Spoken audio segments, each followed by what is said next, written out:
My family used my research funds for my golden sister's wedding and then refused to let me attend. I-35F run a successful tech company in Austin, Texas, one that's now valued at over $500 million.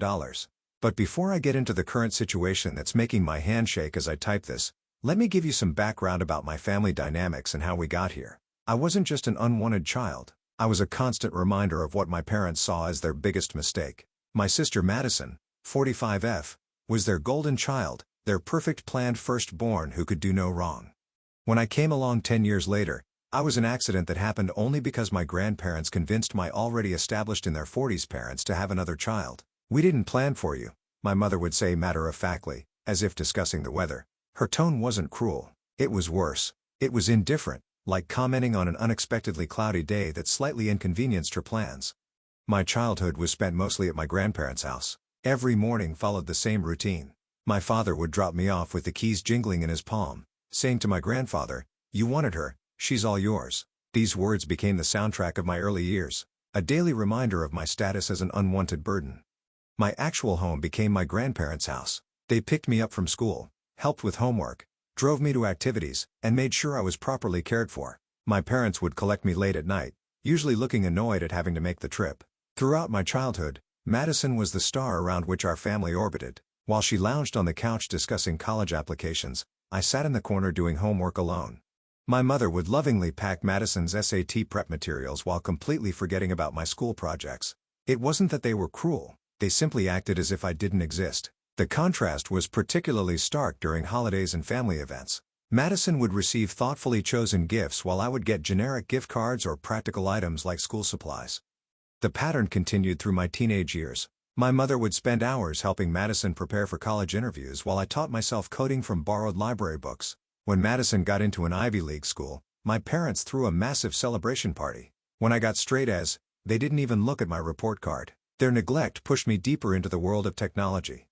It was the one place where merit mattered more than family connections or parental approval. By 16, I was creating small apps and websites for local businesses. The money I earned went straight into a savings account my grandfather helped me set up. One day, he would tell me, "You'll understand that sometimes the best things in life aren't planned." He'd wink at me, and for a moment, the weight of being unloved would lift from my shoulders. Then came Madison's wedding. My parents spent over $200,000 on what they called the social event of the season. Crystal chandeliers, ice sculptures, a designer dress that cost more than a car. No expense was spared. I was made to help with the preparations, but wasn't even included in the main family photos. "It's just that your sister's friends are in them," my mother explained. As if that made perfect sense. Madison married Michael, 46 milliseconds, who charmed my parents with grand business plans and promises of success. They poured money into his ventures, a chain of boutique fitness centers that never opened, a tech startup that produced nothing but expensive lunches, a real estate scheme that left investors angry and lawyers busy. When it came time for college, I had excellent grades and multiple acceptance letters from top computer science programs, but my parents' response felt like a physical blow. "We spent all our savings on your sister's wedding.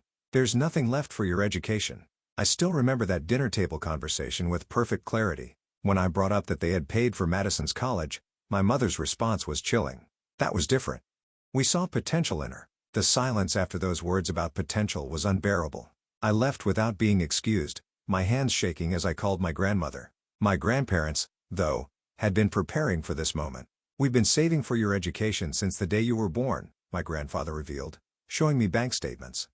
They had anticipated my parents' behavior and had quietly built a safety net for me. Looking at those bank statements, I saw years of careful planning, small deposits made consistently, investments managed wisely, all done in secret to ensure my future. Their support allowed me to attend a top tech school and later start my own company. The early days were brutal, sleeping on a friend's couch, working 18-hour days, living on ramen noodles and coffee, but every small success felt like a victory. My first major contract, my first office, my first team of employees, each milestone was celebrated with my grandparents while my parents remained oblivious to my achievements. While I was building my success, Madison and Michael were burning through my parents' retirement savings. Each failed business venture was followed by another sure thing. My parents emptied their accounts, took out second mortgages, and even cashed in their life insurance policies to fund Michael's schemes. "Your sister and her family need our support," they would say whenever anyone questioned their decisions. Now, a decade later, everything has fallen apart for them, not me. My company has grown beyond my wildest expectations. We're a major player in AI security systems with clients including Fortune 500 companies and government agencies. I have a beautiful house in Austin's best neighborhood, a thriving career, and the respect of my industry peers. Meanwhile, Madison and Michael's latest business venture, a cryptocurrency investment platform, has completely collapsed, taking their investors' money with it. They've moved back into my old bedroom, the one I spent years keeping immaculately clean while serving as the family maid.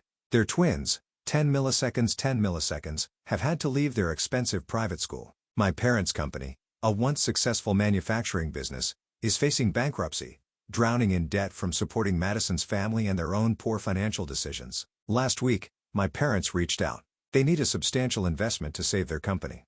My mother's voice, usually so dismissive when speaking to me, was suddenly sweet and maternal. "We're family," she said, as if those words should erase decades of neglect.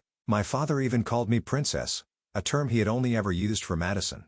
Here's where it gets interesting. I've had my legal team quietly investigating their company for months.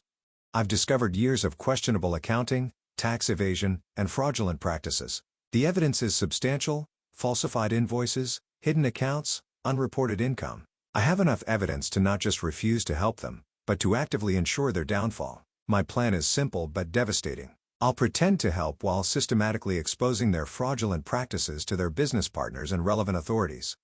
I want to watch their carefully constructed world crumble just as they watch me struggle without lifting a finger. I've already started anonymously sharing information with their major about their financial instability. My grandparents passed away recently, leaving me as their main heir, another source of bitter resentment from my family. But I think they would understand my actions. They saw how my parents treated me all those years. They watched as I was pushed aside, ignored, treated as less than. Their last gift to me wasn't just their inheritance, it was the strength to finally stand up for myself. Now I sit in my office, looking out over the Austin skyline, holding the power to destroy the family that never wanted me. Some might say this is too harsh. That family is family. But were they family when I needed them? When I sat alone at school events? When I worked as their unpaid housekeeper while Madison pursued her dreams? When they dismissed my achievements and belittled my potential? I have the power now to make them feel what I felt: insignificant, unwanted, desperate. The evidence I have would be devastating if revealed. Their reputation would be destroyed, their social standing annihilated, their financial future ruined. Everything they value would be stripped away just as they stripped away my chance at a normal childhood. Am I wrong for wanting to use it? Am I the bad person here for planning to destroy the family that never considered me part of it in the first place? Update 1. My plan is moving faster than I expected, and the results are both satisfying and unsettling. The past 3 months have been a whirlwind of calculated moves and unexpected developments. Let me break down what's happened. First, my beloved grandparents passed away within weeks of each other. My grandmother went first peacefully in her sleep, and my grandfather followed shortly after. The doctors said it was heart failure, but I believe it was a broken heart. At their funeral, I watched my parents and Madison hover around their lawyer, barely concealing their eagerness to hear about the will. The reading of the will was a scene I'll never forget. The lawyer's monotonous voice echoed through the wood-paneled office as he announced that I was the primary beneficiary of their estate, including their historic house in the city's most prestigious neighborhood. The silence that followed was deafening. Madison's face turned an interesting shade of purple, while my mother's perfectly manicured nails dug into my father's arms so hard they left marks. My parents immediately contested the will, claiming my grandparents weren't of sound mind. Their lawyer contacted me with a laughably weak case, suggesting that my grandparents had been unduly influenced. What they don't know is that my grandparents had videotaped their reasons for their decisions, documenting years of my parents' behavior and their concerns about the family's financial irresponsibility. Meanwhile, my investigation into their company has revealed more than I initially expected. It turns out my father's manufacturing business has been involved in a complex web of fraudulent activities. They've been systematically overcharging government contracts using substandard materials while claiming premium quality and maintaining 2 sets of books to evade taxes.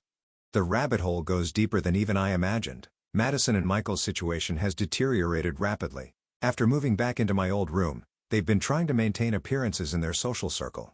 Madison still attends her country club meetings, now wearing carefully preserved old designer clothes and making excuses about their temporary living situation. Michael spends his days making desperate phone calls to former business contacts, trying to scrape together investors for his next guaranteed success. Their twins are struggling to adjust to public school. Last week, Madison called me crying about how her boys had to eat cafeteria food instead of their usual organic chef-prepared lunches. The irony of her distress over her children's suffering isn't lost on me, considering how she never once noticed when I went hungry during my teenage years, because everyone forgot to buy groceries or leave money for food. I've started implementing the next phase of my plan. My legal team has been anonymously feeding information about the company's fraudulent practices to their major suppliers and contractors. The effects were immediate. 3 major contracts have been pulled in the last month alone. My father's desperate attempts to secure new contracts are failing as whispers about their financial instabilities spread through the industry. My mother's social standing, something she's always prized above almost everything else, is crumbling. Her garden club, where she's been president for 15 years, suddenly had an organizational restructuring that left her without a position. The charity board she served on for decades didn't invite her to their annual gala. Small things, but in their world, these social snubs are devastating. The company's employees are starting to jump ship. Their best engineer, who's been with them for 20 years, just accepted a position at my company, though he doesn't know I'm behind the generous offer. He brought with him detailed knowledge of their technical violations and safety shortcuts, information that will be very useful in the coming months. My parents' attempts to maintain their lifestyle are becoming increasingly desperate. They've started selling their art collection, claiming they're downsizing for retirement. My mother's beloved Mercedes disappeared from their driveway, replaced by a modest Toyota. My father's golf club membership, a status symbol he's flaunted for decades, has mysteriously lapsed. Last week, Madison tried to manipulate me into helping them. She invited me to lunch at what used to be her favorite expensive restaurant, though I noticed she carefully ordered only from the appetizer menu. "You know," she said, stirring her water with lemon, "I always regretted not being a better sister to you when we were young. The twins would love to get to know their successful aunt better." I sat there watching her performance, remembering all the time she walked past me like I was invisible. How she never once stood up for me when our parents neglected me. How she happily accepted their sacrificing my education for her wedding. "That's interesting," I replied. "I don't remember you regretting anything when you were living in the house. I cleaned and eating the meals I cooked." The look on her face was priceless, a mixture of shame and anger that she quickly tried to hide behind a practiced smile, but I wasn't finished. I asked her about her cryptocurrency platform's investors, watching her squirm as I mentioned specific names and amounts. "It would be terrible if someone were to point them towards certain irregularities in the business," I said casually, finishing my coffee. "My father's health is starting to suffer under the strain. I heard from a former employee that he had a minor heart attack last month." For a moment, I felt a twinge of guilt until I remembered how he used to joke with business associates about his extra daughter who was only good for housekeeping. The company's bankruptcy seems inevitable now. I've made sure their attempts to secure emergency funding have been quietly sabotaged. Their reputation in the industry is in tatters. Their credit rating has plummeted, and their remaining clients are getting nervous. I estimate they have perhaps 2 months before everything collapses. Some nights, sitting in my grandparents' former house, now mine, I look through old family photos. There's a particular one that catches my attention. My high school graduation, where I'm standing slightly apart from the family group, my forced smile not reaching my eyes. I remember that day clearly, how they rushed through my ceremony because Madison had a dinner party to attend. People might say I'm being cruel, that I'm going too far, but as I watch their carefully constructed world crumble piece by piece, I feel nothing but a cold satisfaction. They're finally experiencing what I felt all those years, the slow, inexorable destruction of everything they thought was secure. The next phase of my plan is already in motion. Soon, very soon, they'll learn exactly what it feels like to be truly unwanted and discarded. Update 2. The dominoes I've carefully arranged are falling exactly as planned. These past few months have been a masterclass in watching a privileged family's world implode, and I must admit, orchestrating their downfall has become something of a full-time job alongside running my company. The most significant development came last month when the IRS launched an official investigation into my parents' company. Anonymous tips with detailed documentation tend to get immediate attention, especially when they involve patterns of misreported government contracts and creative accounting spanning a decade.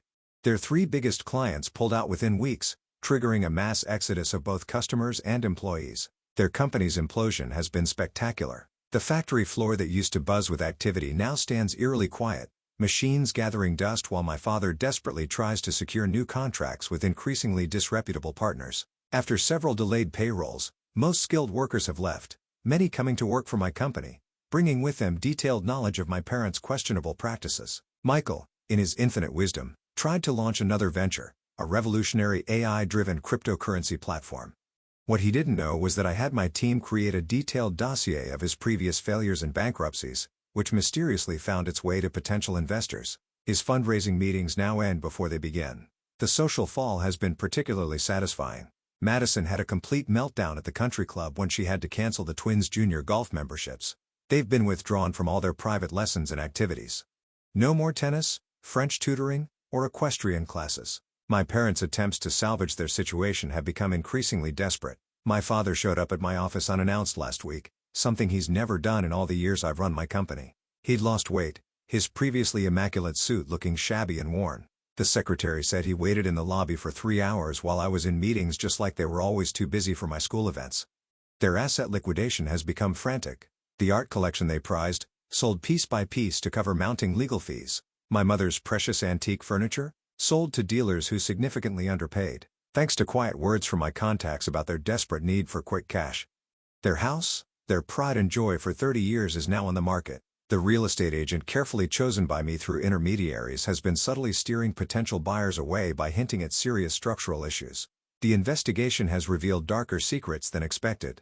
They've been falsifying safety inspection reports for years. My anonymous tip to OSHA triggered a comprehensive review of their manufacturing processes.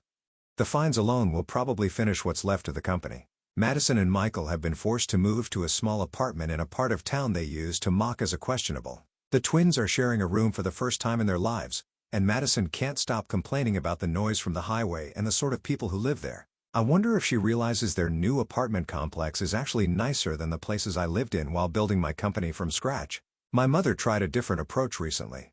A lengthy email about family loyalty and Christian forgiveness, complete with Bible verses and old family photos. Most of the photos were clearly recent edits. My image awkwardly photoshopped into family occasions I was never invited to attend. The local business community has completely frozen them out. They're no longer invited to industry events. Their calls go unreturned, and their attempts to secure new investors are met with polite but firm rejections. My father's membership in the prestigious Business Leaders Council has been temporarily suspended pending the IRS investigation.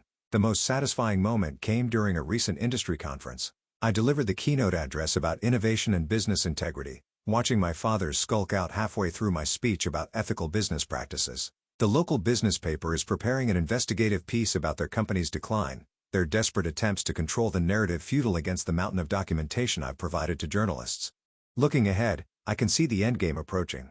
The IRS investigation is gathering steam. Their remaining assets are dwindling, and their social isolation is nearly complete. Soon, very soon, they'll understand what it truly means to be the unwanted one, the outsider, the person nobody cares about. And I'll be watching it all from my office high above Austin as justice finally gets served. Update 3. The endgame is played out exactly as I planned, and the satisfaction of seeing my family's complete downfall is even sweeter than I imagined. Let me share the final chapter of this story of justice served. The IRS investigation concluded last month, resulting in multiple charges of tax evasion and fraud against my parents' company. My father now faces potential criminal charges, and their remaining business associates have completely cut ties. The company that was once their pride and joy has been liquidated, with most assets seized to pay outstanding debts and penalties. Their social downfall has been absolute. They've been forced to sell their house and move into a small rental apartment in a working-class neighborhood. My mother, who once hosted charity galas, now avoids going out entirely. The society pages that once featured her prominently now publish subtle hints about the family's disgrace. Their fall from grace has become a cautionary tale in Austin's social circles. Madison and Michael's situation has become even more dire. After months of scraping by, they've had to declare personal bankruptcy. The twins have adjusted to public school, though Madison still tells anyone who listen about their temporary setback. Michael spends his days at the local library using the free internet to send desperate job applications. His reputation is so thoroughly ruined that even entry-level positions are out of reach. The most interesting development came when several of Michael's former investors formed a class action lawsuit against him. During discovery, evidence emerged of his involvement in multiple fraudulent schemes. He's now facing his own legal troubles, and Madison has finally realized that her perfect husband is nothing but a con man. My parents tried one last time to reach out to me, showing up at my office with a prepared speech about family forgiveness and second chances. The security team, following my standing instructions, politely but firmly escorted them out. As they were led away, I watched on the security cameras as my mother broke down in tears the same way I used to cry alone in my room after being ignored at family dinners. The final blow came when their church, their last refuge of social respectability, asked them to take a break from their leadership roles due to the scandal. My mother's carefully cultivated image of Christian charity has crumbled along with everything else. The same people who once sought her approval now whisper about her behind their hymn books. Through carefully placed sources, I've ensured that every detail of their fraudulent practices has become public knowledge. Their attempt to play the victims has backfired spectacularly as more and more evidence of their unethical behavior comes to light. The local business journal recently published a scathing expose using documents that mysteriously found their way to their investigative team. Last week, I received a letter from Madison. She wrote about regret, about finally understanding how I must have felt all those years. She talked about how our twins ask why they can't have the things their friends have anymore, and how it breaks her heart to tell them no. Just like my heart broke every time I was told there wasn't enough money for my school trips or extracurricular activities. My parents have aged dramatically in the past year. My father's hair has turned completely white, and my mother's carefully maintained appearance has crumbled. They were recently spotted at a discount grocery store arguing over generic brand cereals. The woman who once insisted on only the finest organic produce now clips coupons from the Sunday paper. The investigation into their company revealed even more than I expected. Years of cutting corners on safety regulations, environmental violations, and worker exploitation have come to light. Former employees have come forward with stories of unsafe working conditions and unpaid overtime. Each revelation adds another nail to the coffin of their reputation. My company, meanwhile, has flourished. We've expanded into new markets, and our stock price has doubled. The contrast between my success and their failure has become a popular topic in business circles. Several business schools have approached me about sharing my story of overcoming adversity to achieve success. The twins have started asking questions about their family's history.